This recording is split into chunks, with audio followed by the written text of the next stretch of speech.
शिवाय नमस्तुभ्यम। आप सभी को सोमवती अमावस्या की बहुत बहुत शुभकामनाएं। साल की आखिरी सोमवती अमावस्या 2024 जा रहा है, 2025 का आगमन है। अगर सोमवती अमावस्या की पूजा पाठ नहीं कर पा रहे हैं तो कथा अवश्य सुनिए। कथा सुनने मात्र से सर्वदा कल्याण होगा। तो आइए सोमवती कथा आरंभ करते हैं। ओम श्री गणेशाय नमः। एक गरीब ब्राह्मण परिवार था। उस परिवार में पति पत्नी और उसकी एक पुत्री थी। ब्राह्मण थे, ब्राह्मणी थी और उनकी एक पुत्री थी। पुत्री छोटी थी, लेकिन अब पुत्री समय के अनुसार धीरे धीरे बड़ी होने लगी।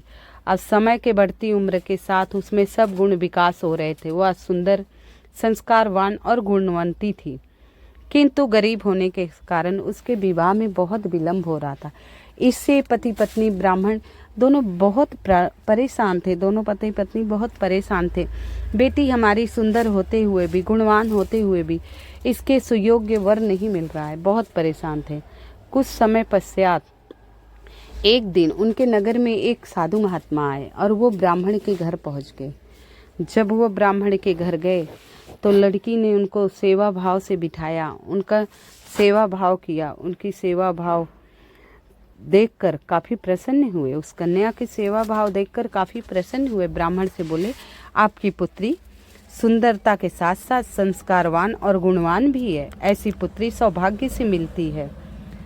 और कन्या को लंबी आयु का आशीर्वाद देते हुए कहा, लंबी आयु का आशीर्वाद देते हुए कहा साधु ने, इस कन्या की हथेली में विवाह का योग्य रेखा नहीं है, विवाह योग्य नहीं है। इस कन्या के हाथ में विवाह की रेखा ही नहीं है, तो आपको कैसे सुयोग्य वर मिले। अब इतना सुनते ही सब परेशान हो गए। तब ब्राह्मण दंपति ने, पति पत्नी ने साधु के श्री चरणों में गिरकर विनती करने लगे। बोले, हम कन्या का विवाह नहीं करेंगे तो लोग हमें क्या कहेंगे।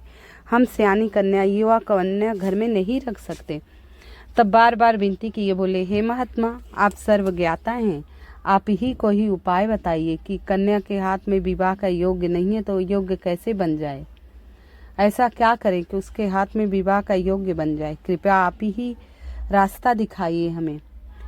अब बड़े परेशान देखकर साधु ने कुछ देर विचार किया, सोचा और अपनी अंतर्दृष्टि से कुछ देर ध्यान लगाए। ध्यान लगाने के बाद कहा, ध्यान करके बताया और कहा, कुछ दूरी पर एक गांव में सोना नाम की एक धोबिन रहती है। अपने बेटे बहू के साथ रहती। वह महिला अपने बेटे और बहू के साथ रहती है।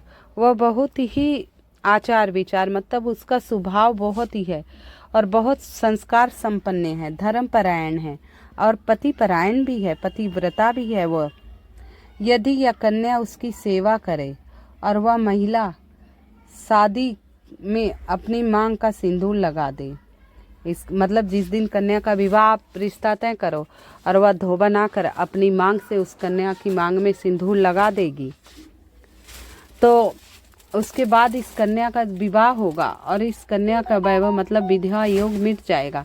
साधु ने ये भी बताया, वह महिला कहीं आती जाती नहीं है।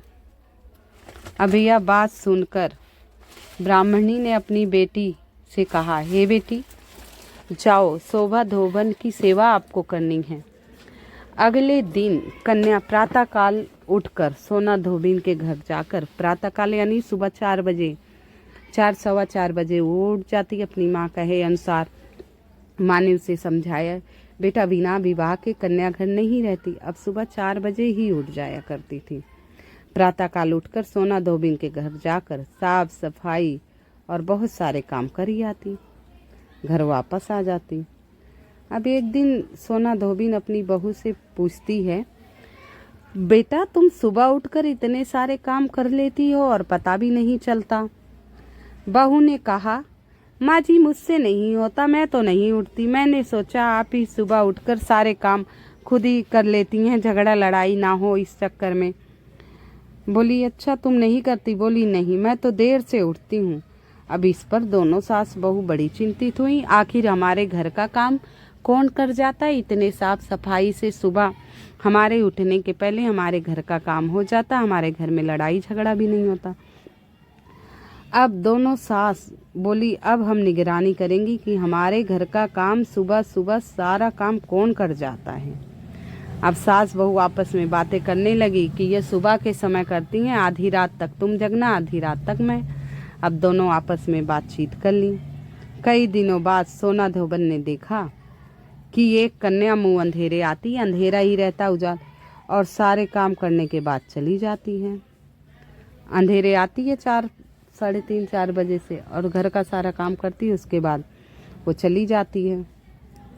अब सोना धोबन बोली कि अब इसको मैं देखूंगी ये काम करके कहाँ जाती है। दूसरे दिन जब वो जाने लगी तो सोना धोबन उसे पकड़ लिया। सोना धोबन पकड़ लिया और उसके चरणों में गिर पड़ी। सोना धोबन उसके पैरों पर गिर पड़ी, पूछने लगी आप कौन है, इस तरह चुपकर मेरे घर की चाकरी क्यों कर रही है। अब भाई वह कन्या ब्राह्मण कन्या थी, तो ब्राह्मण कन्या अलग ही दिखती है। चरणों में पड़ गई सोना धोबन, अच्छे घर की बेटी हो बेटा, क्यों करती हो, मुझे क्यों पाप का भागीदार बना रही। क्योंकि सोना धोबन धर्मपरायण थी, पूजा पाठ में विश्वास रखती थी। तो चरणों तब कन्या ने अपनी सारी सच्चाई बताई। बोली हे माँ, मैं एक ब्राह्मण की बेटी हूँ। मेरी बढ़ती उम्र को देखकर मेरे माता पिता बहुत परेशान हैं। मेरा विवाह कहीं तय नहीं हो रहा है क्योंकि हम गरीब हैं। तो एक साधु महात्मा हमारे घर आए थे, बोले हमारे विवाह का योग नहीं है। तो उसने सारी बात बता दी।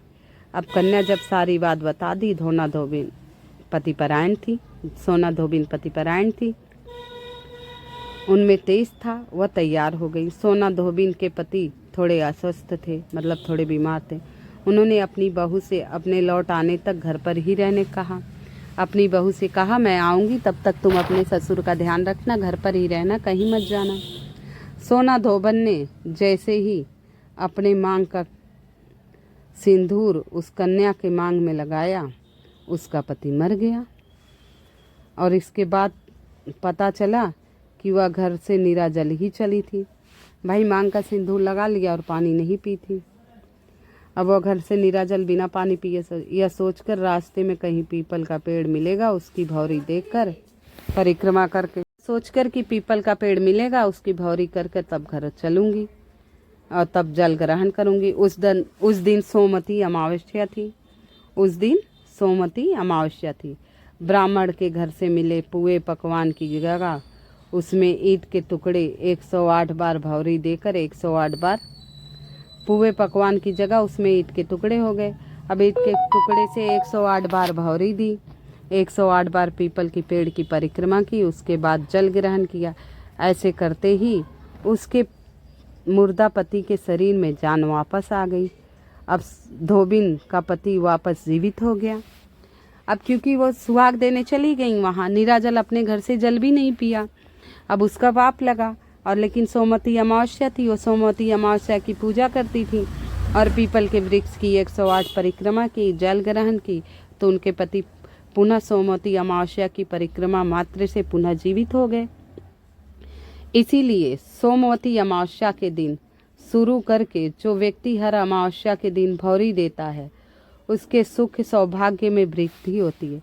पीपल के पेड़ में सभी देवों का वास होता है, पीपल के पेड़ में सभी देवी देवताओं का वास होता है, उसमें सुख और सौभाग्य की वृद्धि होती। पीपल के पेड़ में सभी देवी देवता। अतः जो व्यक्ति हर अमावस्या को न कर सके तो वह सोमवार की अमावस्या पड़ने वाली अमावस्या के दिन 108 वस्तुओं की भौरी देकर सोना धोबिन और गौरी गणेश की पूजा करता है, तो उसे अखंड सौभाग्य की प्राप्ति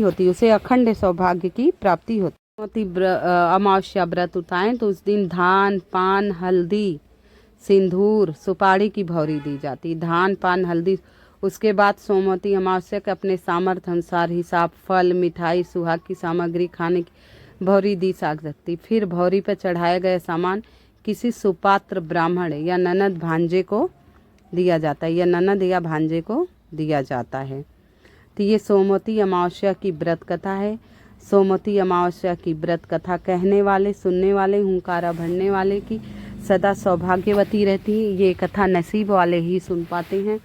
तो ये सोना धोबन की कथा आप लोग भी सुनाइए, औरों को शेयर कीजिए, अपने सौभाग्य में बढ़ोतरी कीजिए। अगर आप सभी को मेरी कथा पसंद आई हो तो मेरी वीडियो को अब तक लाइक नहीं किया, कृपया मेरी वीडियो को लाइक एवं सब्सक्राइब कर दीजिएगा और कमेंट में हर हर महादेव श्री शिवाय नमस्तुभ्यम अवश्य लिख दीजिएगा। आप सभी को सोमवती अमावस्या की बहुत बहुत शुभकामनाएं, हार्दिक शुभकामनाएं। जय श्री कृष्ण, जय श्री कृष्ण, जय श्री कृष्ण।